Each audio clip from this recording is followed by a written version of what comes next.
ইতিহাসের পাতায় লেখা দেখুন, আজ থেকে কয়েক বছর আগে আমাদের মুরব্বী সমাজের যারা এরা হইতে পারবা, ইন্দিরা গান্ধী কেমন একজন প্রধানমন্ত্রী ছিলাম।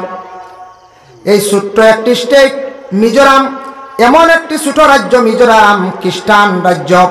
সেই রাজ্যতে একবার ইন্দিরা গান্ধীরে কি করা হয়েছিল, অপমান করা হয়েছিল।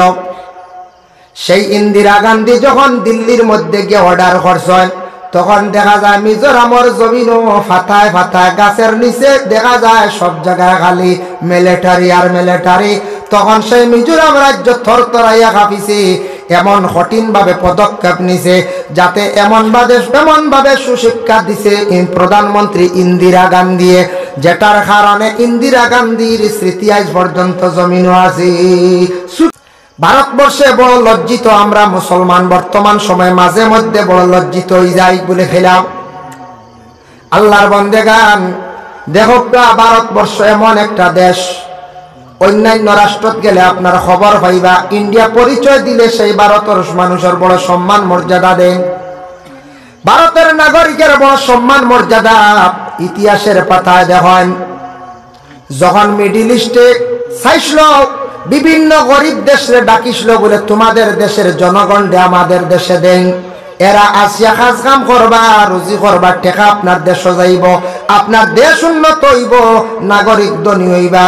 তখন আমাদের ভারতের একজন প্রাক্তন প্রধানমন্ত্রী, যিনি দুনিয়ার জমিন চড়িয়া বিদায় হয়ে গেছেন, যার নাম হলো ইন্দিরা গান্ধী।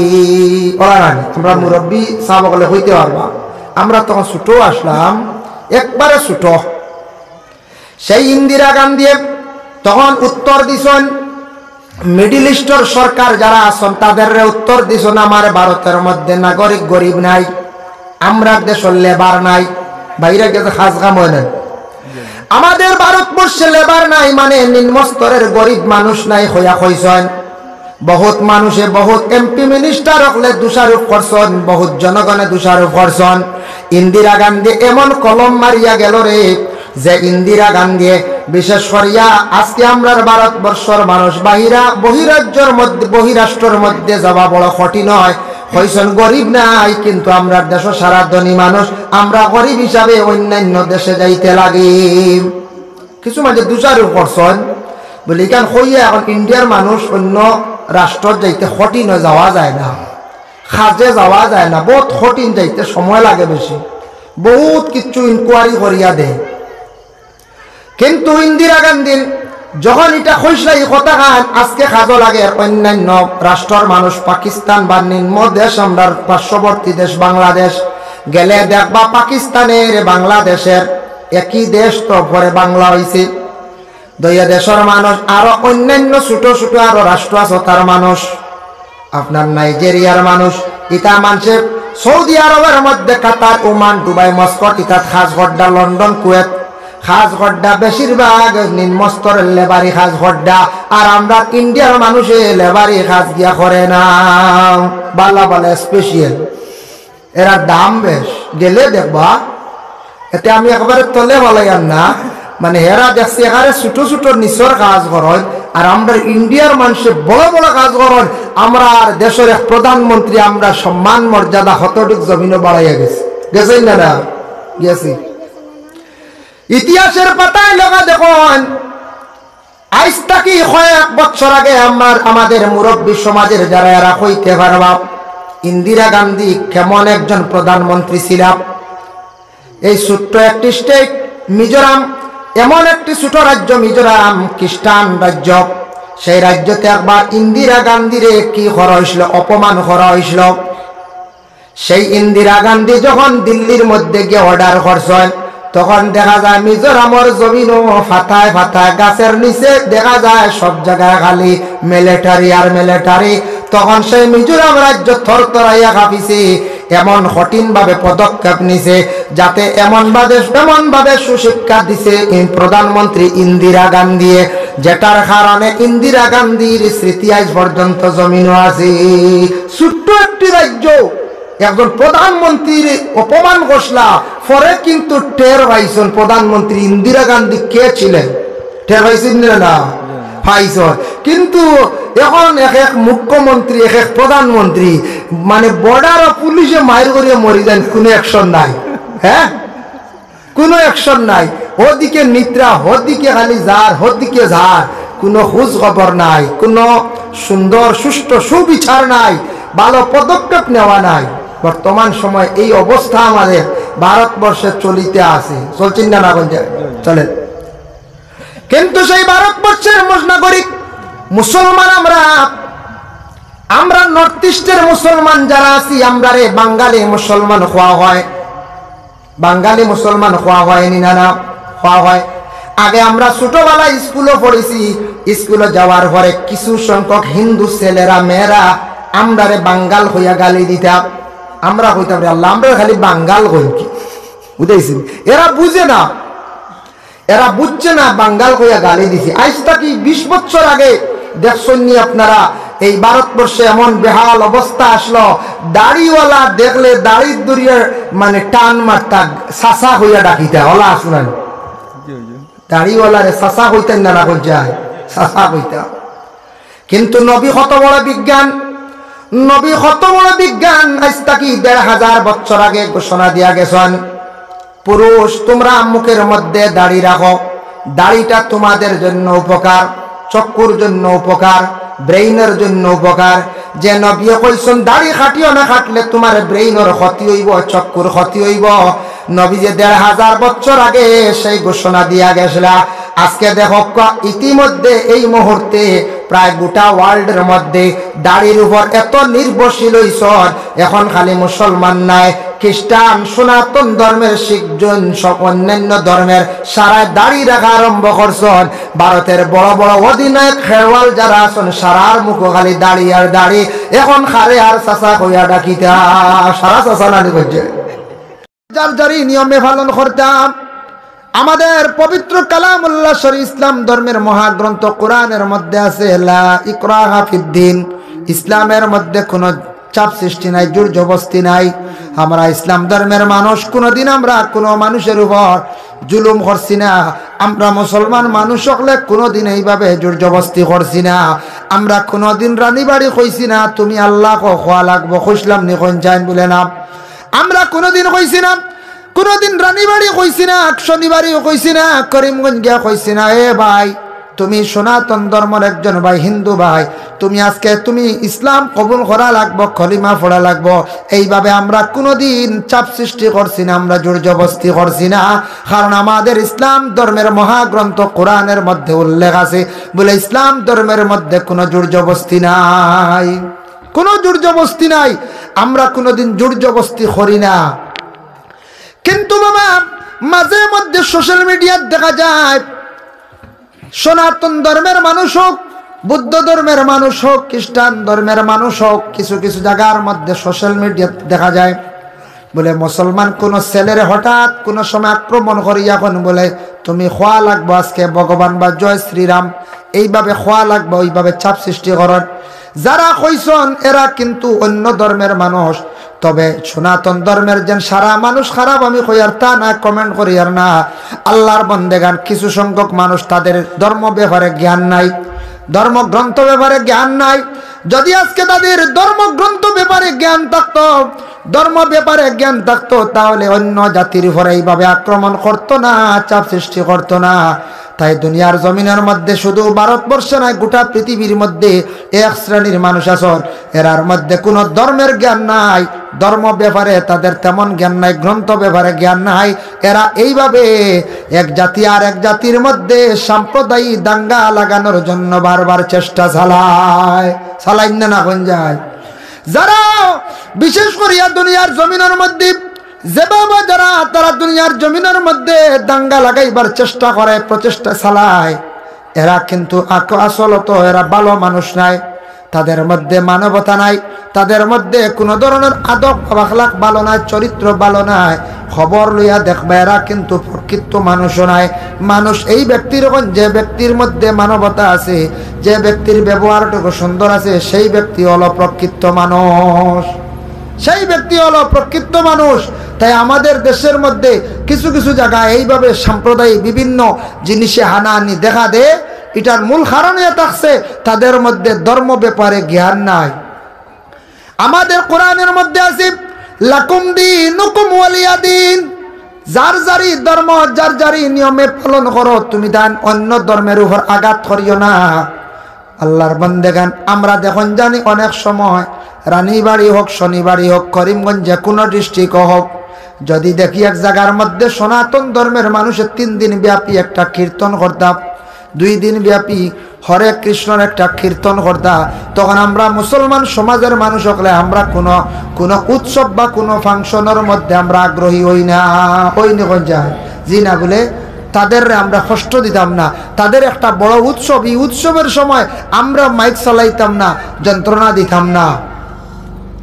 এর জন্য এটা প্রত্যেক ধর্মের মানুষে যদি যার যারই ধর্মের মানুষে যদি বিবেচনা করে, জ্ঞান যদি ব্যবহার যদি করতে পারে, তাহলে কোনো দুনিয়ার জমিনের মধ্যে অশান্তি থাকতো না, শান্তিরময় জিন্দেগি আসবো।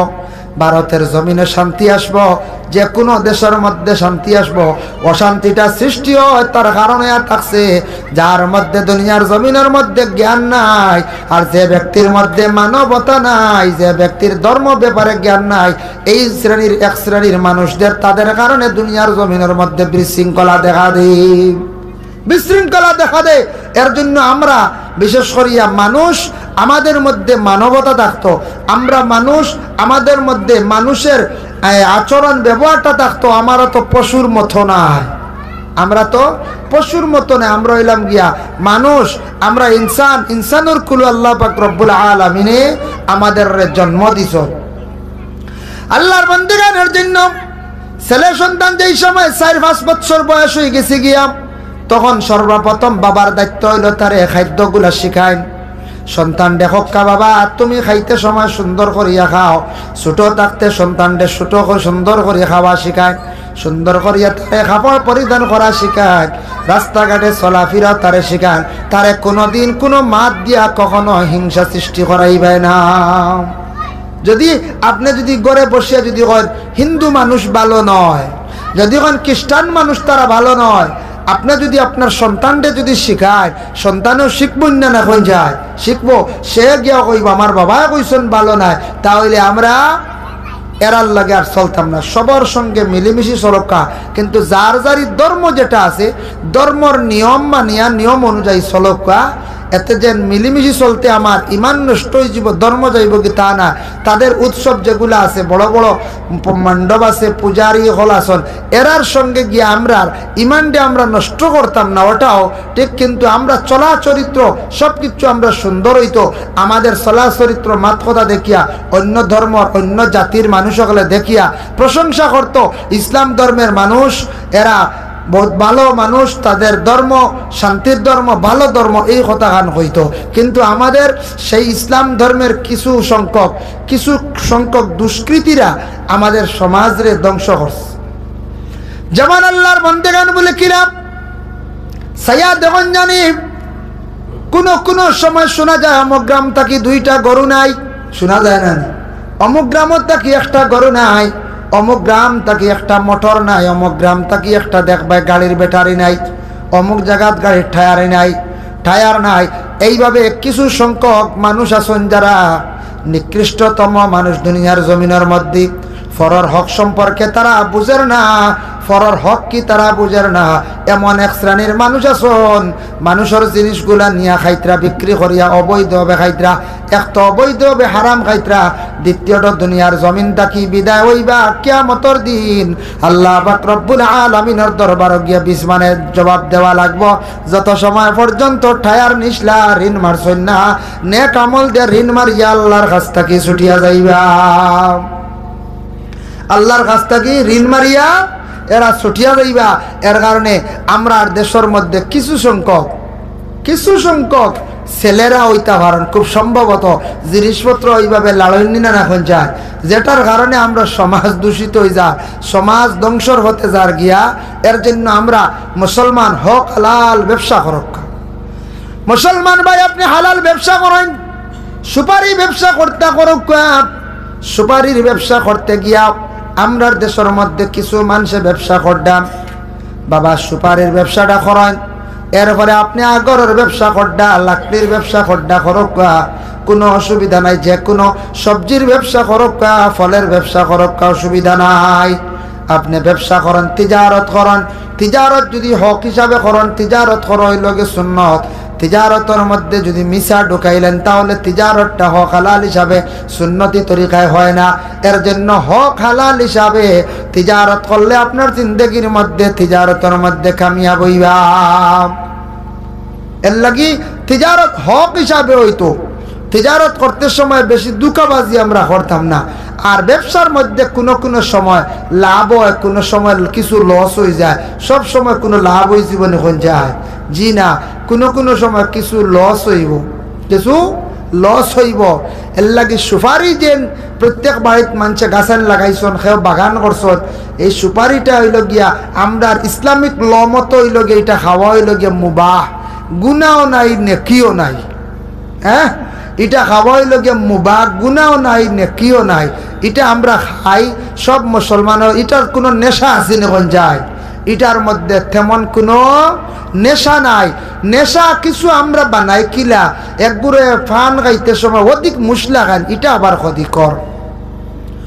অধিক যদি মশলা খাইন জানিয়া রাখবা, মিঠা পাতি পান যেটা আছে এটা ডাক্তাররা ঘোষণা দিয়েছেন, অধিক মিঠা পাতি পান খাইলে ক্যান্সার হওয়ার সম্ভাবনা। এটা একটু খার জাতীয় জিনিস। এর লাগি মিঠা পাতি পান এক সময় খাইলিছন, তবে বেশিরভাগ এটার উপরে আমল করবা না।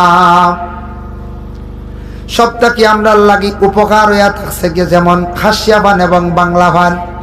আমি নিজে পরীক্ষা করিয়া দিছি, কোনো জায়গায় যদি খাটি যায়, খাটার মধ্যে আপনি বাংলা পান যদি সাবাইয়া যদি খস লাগাইয়া দেন, খাটার বেদনা কমি যায়, খাটাটা বড় জলদি কমি যায়।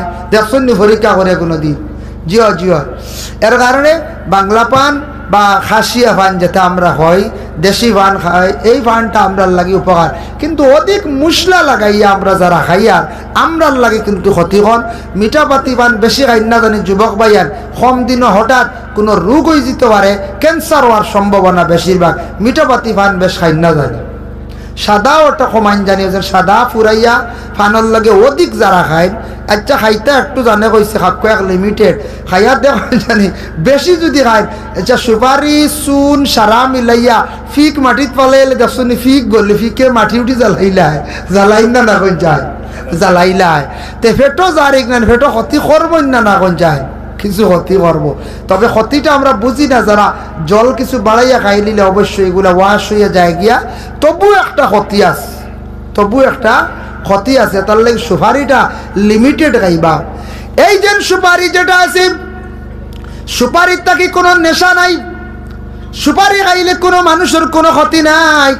গরিব মানুষে বাড়ি সাজাইছে 50,000 টাকা বছর বাড়ির সুপারি বিক্রি করিয়া পায়।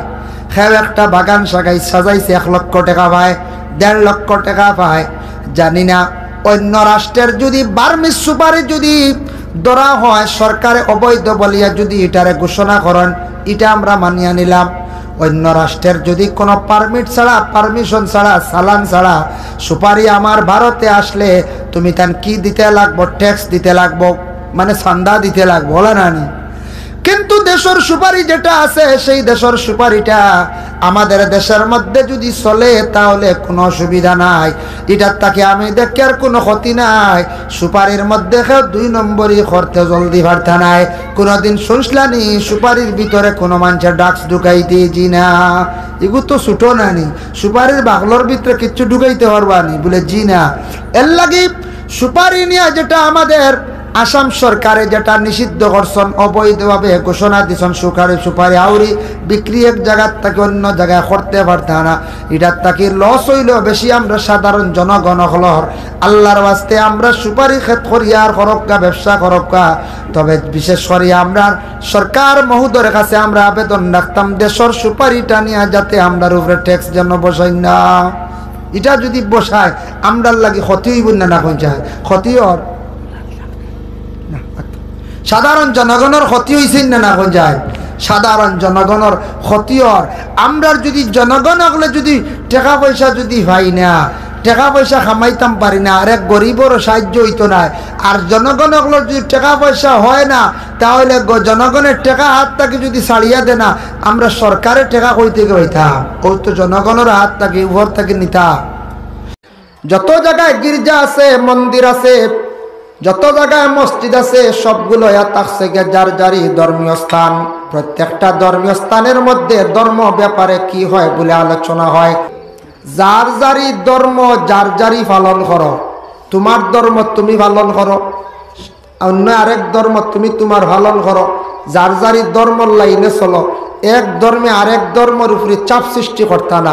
মাঝে মধ্যে আজকে আমরা ভারতীয় নাগরিক, ভারতবর্ষে কোনো কোনো ক্ষেত্রে কোনো সময় সোশ্যাল মিডিয়া দেখা যায় যে মুসলমান হিন্দুর মধ্যে দাঙ্গা, মুসলমান খ্রিস্টানের মধ্যে দাঙ্গা, মুসলমান জৈন পাঞ্জাবি যারা আছেন এরার মধ্যে দাঙ্গা, শিখ ধর্মের মধ্যে দাঙ্গা।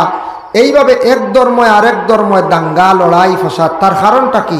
খাড়া করে এরা ও ব্যক্তি করে যে উপযুক্ত জ্ঞানী, যে মানুষ তার ধর্ম ব্যাপারে জ্ঞান আছে, সে কোনোদিন ফসাদ লাগাইতো না।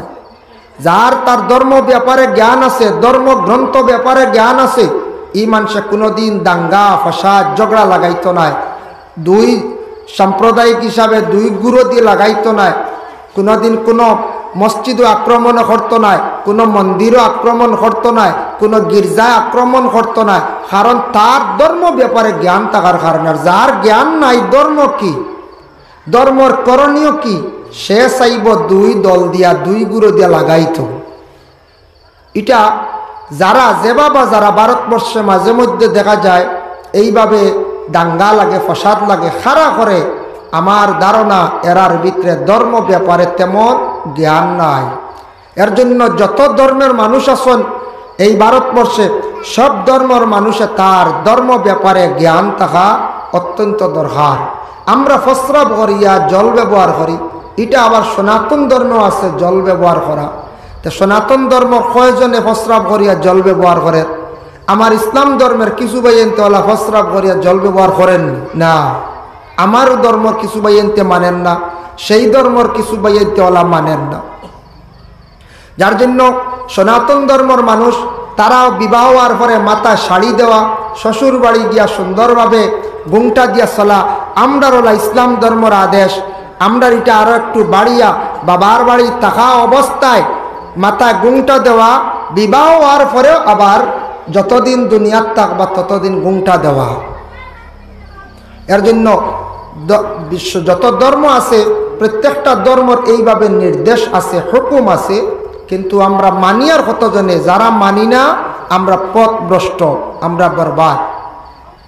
কিন্তু গোটা বিশ্বের মধ্যে, গোটা পৃথিবীর মধ্যে সবচাইতে বেশি ইসলাম ধর্মের মানুষের ধর্মগ্রন্থ কোরআন, ওটা বেশি প্রচলিত, ওটা বেশিরভাগ চলিতে আছে, এটা ব্যবহারে বেশিরভাগ সুশিক্ষা দেওয়া হয়।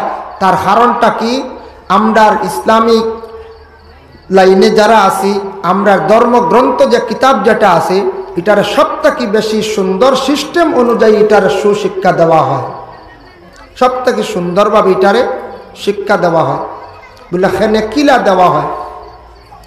সাইয়া দেখেন, আমরা ইসলাম ধর্মের মানুষ যারা আছি মুসলমান, ভারতের জমিনে প্রতিটা রাজ্যের মধ্যে মুসলমানের সংখ্যা আছেন, যদিও কোনো রাজ্যে কম, কোন রাজ্যের মধ্যে আছেন বেশিরভাগ।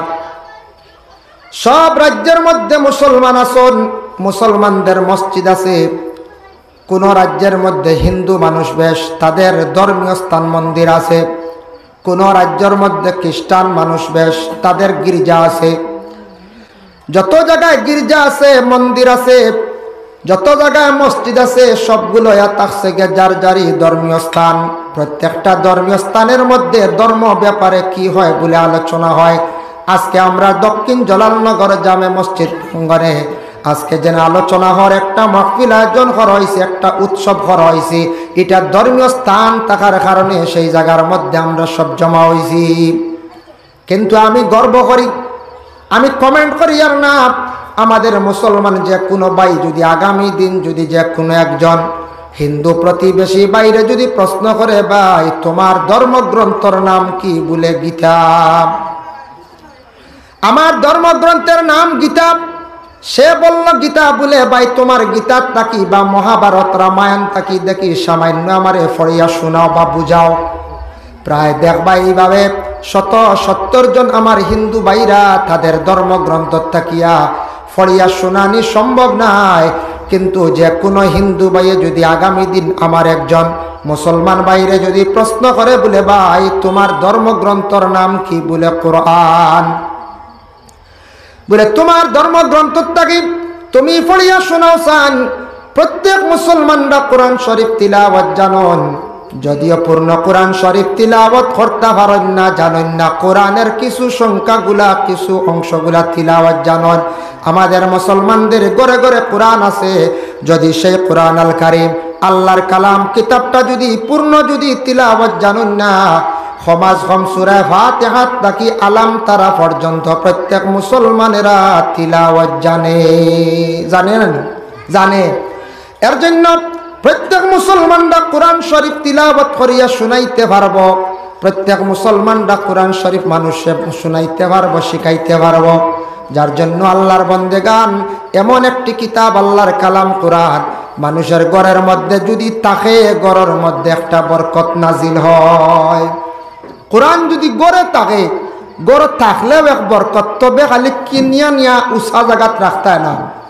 গড়ে যেন রাখলে ফায়দা বরকত, গড়ে তিলাওয়াত হইতো। কোরআন যে কিতাব, সেই কিতাব যেটা আছে আল্লাহর কালাম কোরআন শরীফ যে কিতাব যেটা আছে, কোরআন শরীফ তিলাওয়াত করতে আল্লাহ আবার শর্ত লাগাইছেন, লা ইয়ামাসসুহু ইল্লাল মুতাহহারুন। হে আমার বান্দারা, যতক্ষণ পর্যন্ত তুমি তার পবিত্র নাই, ততক্ষণ পর্যন্ত আল্লাহর কালাম আমার কোরআনটা তুমি তান কি করিও না, সইও না। যার জন্য আমরা অপবিত্র হালতে কোরআন শরীফ আমরা সইতাম না। অপবিত্র হে প্রস্রাব করিয়া জল ব্যবহার করছেন না, খেয়েও গেছেন পায়খানাত, শরীরটা পুরা পাক নাই, কোরআন সইতা না। আচ্ছা এমনি শরীর পাক আছে, অজু নাই, অজু ছাড়াও সইতা না, আপনি অজুর দ্বারা কোরআন শরীফ আপনি হাত লাগাইতা। মা বোনদের বেমার, সেই বেমারটা প্রতি মাসের মধ্যে 3 ঊর্ধ্বে 10 দিন এমত অবস্থা কোরআন শরীফ সইতাও না, তিলাওয়াত করতা না। কারণ নামাজের হালতের মধ্যে কোরআন শরীফ তিলাওয়াত করা হইল গিয়ে ওয়াজিব। এর জন্য কোরআন শরীফ সোয়াও নিষিদ্ধ, তিলাওয়াত নিষিদ্ধ।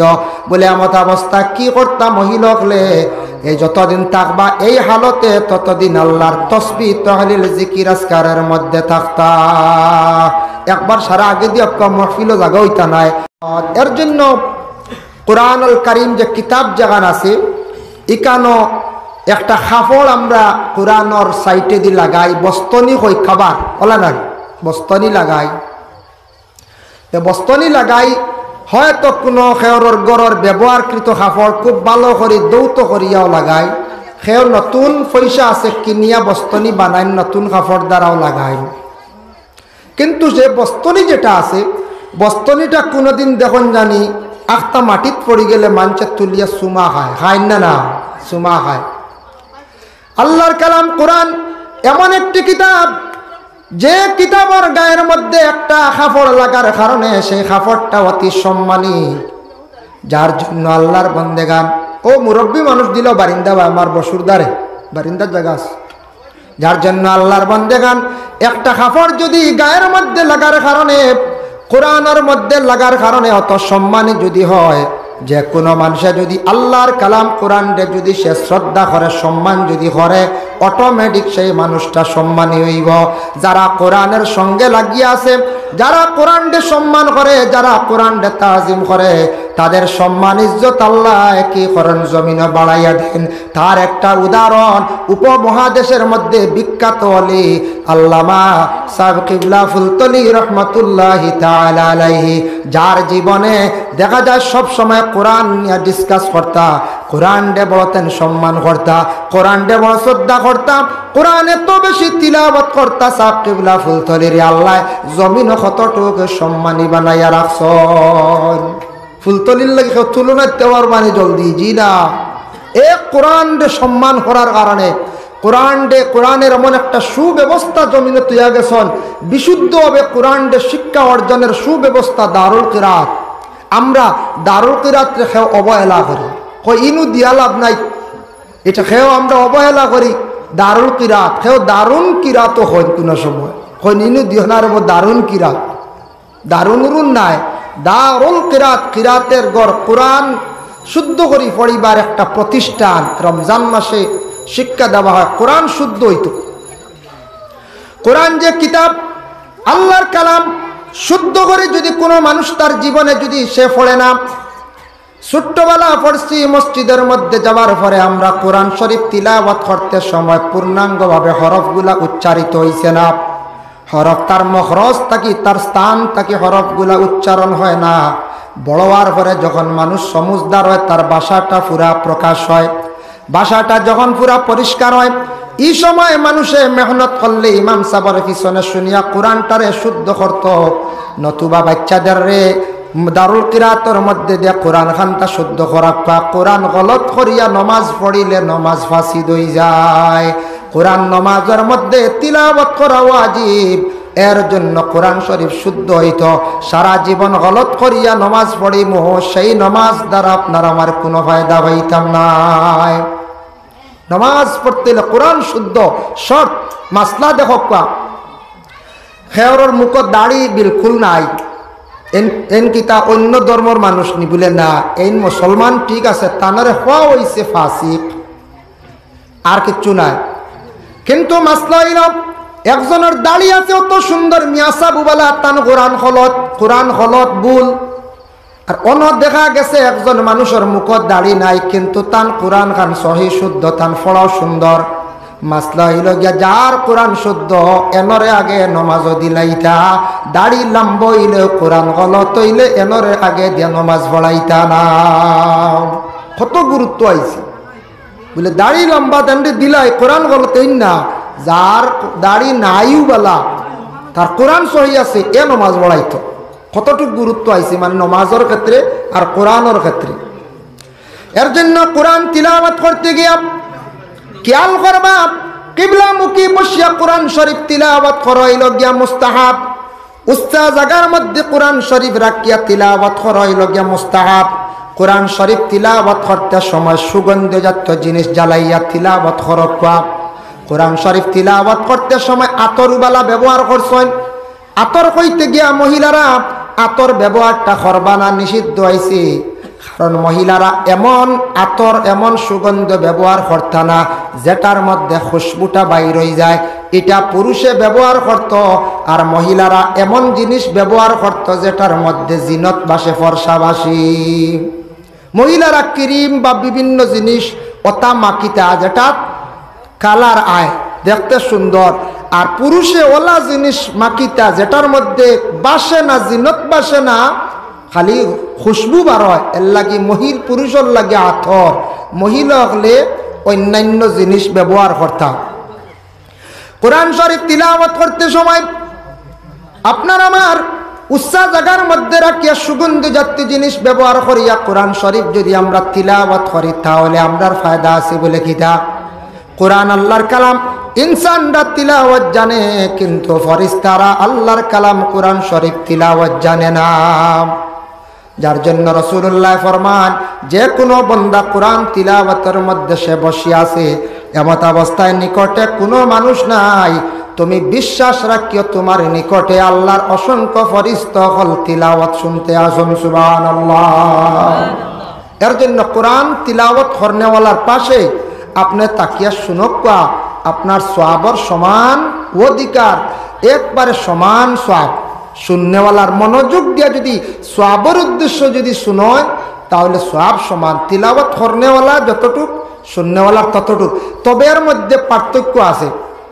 তিলাওয়াত করনেওয়ালার যত বেশি কোরআন শরীফ তিলাওয়াত করবা, দাঁত মজবুত হইব, গলার মধ্যে পাওয়ার থাকবো, গলার কণ্ঠ ভালো হইব, চক্ষুর জ্যোতি আল্লাহর যাতে বাড়াইয়া দিব। এর জন্য কোরআন তিলাওয়াত করলে হাড়ের মধ্যে মজবুততা আছে। যারা বাচ্চারা কোরআন শরীফ হিফজ করডা মাদ্রাসার মধ্যে গিয়া বাচ্চারা এত বেশি ফলন কিন্তু তার হার্ট নষ্ট হয় না, তার কারণ কি? হার্টের মহা ঔষধিয়া থাকছে গিয়া কোরআন। বাংলাদেশের বিখ্যাত একজন আলিম আসলা, তার চিফ জাস্টিস আসলা, যার নাম হইল আল্লামা হাবিবুর রহমান। তাই একজন বিচারপতি আসলা, মালয়েশিয়া গেছেন ট্রিটমেন্ট করাত। যাবার পরে ডাক্তারে বলছে হয়েছে বলে, ও মৌলানা সাহেব আপনার কারণটা কিতা, আপনার কোন ধরনের রোগী, অসুবিধাটা কিতা? বলে হার্টের সমস্যা। বলে মৌলানা আপনার কি জানা নাই?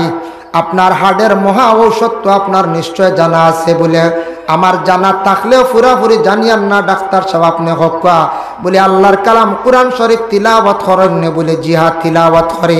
আল্লাহর কালাম কোরআন শরীফ আপনি আরো বাড়াইয়া তিলাওয়াত করবা, আর কিছু তিলাওয়াত করতে সময় একটু জোরে তিলাওয়াত করবা। কোরআন তিলাওয়াত ইয়া থাকছে গিয়া হার্টের 1 নম্বর মহা ঔষধ। মালয়েশিয়ার সেই ডাক্তারে জানাইল। সুবহানাল্লাহ। কোরআন শরীফ তিলাওয়াত করলে যেন হার্ট যাইব গিলারা, হার্টেরও ফায়দা, চক্ষুরও ফায়দা, গলারও ফায়দা। এর জন্য কোরআন শরীফ তিলাওয়াত পুরুষরা জুড়ে করতার, মহিলারা আস্তে আস্তে করতাম। কোরআন শরীফ তিলাওয়াত করতে খতবর ব্যবহার করা সুন্নাত। কোরআন শরীফের ভিতরে খতবর যেটা আছে এটা রাখতে পারবা। ফাত্তা উল্টাইতে সময় কেউ সেফ লাগাই দেন, এটা হইয়া থাকছে গিয়া বেয়াদবি। কোরআন শরীফরে যদি আপনি এক জায়গার মধ্যে টেবিলত রাখছেন, কোরআনের উপরে একটা কলম বা অন্য কোনো বই যেটা রাখা, এটাও বেয়াদবি। কোরআন সবার উপরে থাকতো, কোরআনটা আপনি অন্যান্য বইয়ের নিচে কখনো আপনি রাখতা না, অন্য কোনো বইয়ের নিচে রাখতা না। এমন কিতাব আজিম, কিতাব আল্লাহর যাতে আমাদের দান করছেন। একদিন হযরতে আয়েশা সিদ্দিকা রাদিয়াল্লাহু তাআলা আনহারে প্রশ্ন করাইল, গো আয়েশা আল্লাহর রাসূলের আখলাক কি পরিমাণ ছিল? তখন আয়েশা সিদ্দিকা জবাব দেন, কানা খুলুকুল কোরআন অবিকুল। আল্লাহর রাসূলের আখলাক কোরআন মোতাবিক ছিল। সুবহানাল্লাহ। অবিকুল কোরআন মোতাবিক রাসূলুল্লাহর আখলাক ছিল, ব্যবধান নাই, এক জোড়া কম বেশ নাই। আয়েশা তাই নিজে বর্ণনা দিছেন, খাস কোরআন মোতাবিক আল্লাহর রাসূলের চলা চরিত্র সব কিছু আসলো। যার জন্য বিশেষ করিয়া আহলে আরবের মানুষে আল্লাহর রাসূলের চলা চরিত্র দেখিয়া মানে কোনো সময় তারা মানে চিন্তা পড়ে যাইত যে মুহাম্মদের চলা চরিত্রটা কত সুন্দর, তার কারণটা কি? তা এত বেশি তারা চিন্তা করত কোনো সময়। যার জন্য সে আল্লাহর কালাম কোরআনের মধ্যে আল্লাহর যাতে ঘোষণা করেন, ইন্না নাহনু নাযালনা যিকরা ওয়া ইন্না লাহু লাহাফিজুন। আল্লাহ জানেন হে আমার বান্দারা, আমি সেই কোরআনকে দুনিয়ার জমিনের মধ্যে অবতীর্ণ করছি, কিন্তু সেই কোরআনের হেফাজতকারী হইলাম কি আমি আল্লাহ। দুনিয়ার কেউ যদি কোরআনের যদি হেফাজত করো না, কোরআনের যদি তুমি সম্মান করো না, আমার কোরআনের কোনো কমি হইতো নাই। আমি আল্লাহ কোরআনটা ই পরিমাণ আমি হেফাজত করছি বলে খিলাম। তার একটি উদাহরণ, এই কোরআন ভারতবর্ষে মনে করেন 6-7 লক্ষ বা 10 লক্ষ বা 10 কোটি কোরআন শরীফ আছে প্রত্যেকের ঘরে ঘরে। যদি আমাদের ভারতের প্রাইম মিনিস্টার নরেন্দ্র মোদী যদি অর্ডার করেন, এইভাবে হোক না বা হইতো নাই, যদি অর্ডার করেন যে ভারতের যত ইসলাম ধর্মের মহাগ্রন্থ কোরআন একত্রিত করিয়া জ্বালানো হোক, যদি সম্পূর্ণ কোরআন যদি জ্বালানি হয়ে যায়, কিন্তু আল্লাহর কালাম কোরআন দুনিয়ার জমিন থাকি মৃত্যু নাই। আল্লাহ লক্ষ লক্ষ কোটি কোটি কোরআন হাফিজ বানায় রাখছেন, যাদের সিনার মধ্যে আল্লাহ কোরআন শরীফ রে রাখছেন। সুবহানাল্লাহ। রাখছেন না কোরআনে হাফিজ, কোরআনে হাফিজ যারা আছেন, কোরআনে হাফিজর সিনার মধ্যে আল্লাহ কোরআন শরীফ রাখছেন। কোরআন তিলাওয়াত করা আরম্ভ করবা, হাফিজ চাবে কাতিবে কলম লইবা, লেখা আরম্ভ করবা, অবিকুল কোরআন শরীফ আবার লেখা হয়ে যাব, কোনো অসুবিধা নাই। যার জন্য আল্লাহ কোরআনটা কতটুকু হেফাজত করছেন। এখন যাই আপনাদের সম্মুখে আলোচনাত আল্লাহর রাসূলে জানাইছেন, কয়েকটা বাড়ির মধ্যে ফেরেশতা হল যায়, কয়েকটা কারণবশত মানুষের বাড়ির মধ্যে ফেরেশতা যায়, আর কয়েকটা কারণে মানুষের বাড়ির মধ্যে ফেরেশতা হল যায়।